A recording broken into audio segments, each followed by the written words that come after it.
సెంటర్లో 1 by 1 వెళ్తే రాష్ట్ర కార్యదర్శి కోల ఆనంద్ గారికి స్వాగతం సుస్వాగతం. అలాగే కండ్రి ఉమ్మమ్మ గారికి స్వాగతం సుస్వాగతం. జనసేన ఎక్కడికక్కడ దుష్ప్రచారాలు ప్రారంభిస్తారు. ఈ మధ్య ఎవరో పోయి చేరినారు. మరి అదేవిధంగా ఎస్సీ నాయుడు గారి తరఫున ఎవరో కూడా ఉన్నాడు చేరినాడు. నాతో ఉన్నాడు కూడా ఎలక్షన్ ఆశాజీవులు మనుషులు ఏదో 10 రూపాయలు ఇస్తారని పోతారు.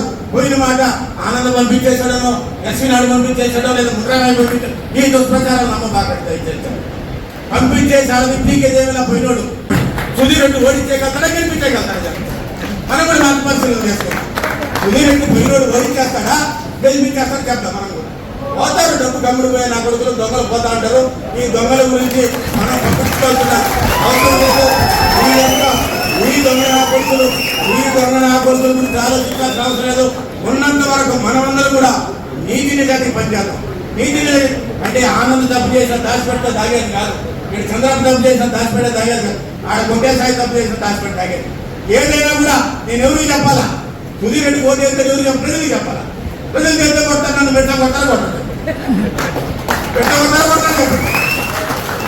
ఈ తప్పుడు ప్రచారాలని ఎవ్వరు కూడా మనము ఉపేక్షించవద్దు. దాని కనీసం ఈ చెవులో కూడా తీసుకోవద్దు.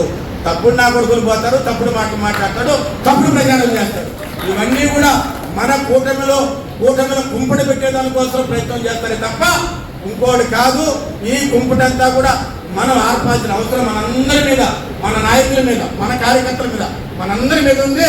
దయచేసి ప్రతి ఒక్కరం కూడా దీనికి ఎక్కడికక్కడ ఎదుర్కొని మనము మన అభ్యర్థి గెలుపు కోసం అటు వరప్రసాద్ ఎంపీ అభ్యర్థిని, అటు మన బద్దల సుధీర్ రెడ్డి మనం గెలిపించుకోవాల్సిన అవసరం. ఎందుకంటే శ్రీకాళహస్తిని కాపాడుకోవాల్సినటువంటి బాధ్యత మనందరి మీద ఉంది. ఎందుకంటే మీరందరూ కూడా మరీ ఆలోచిస్తాం.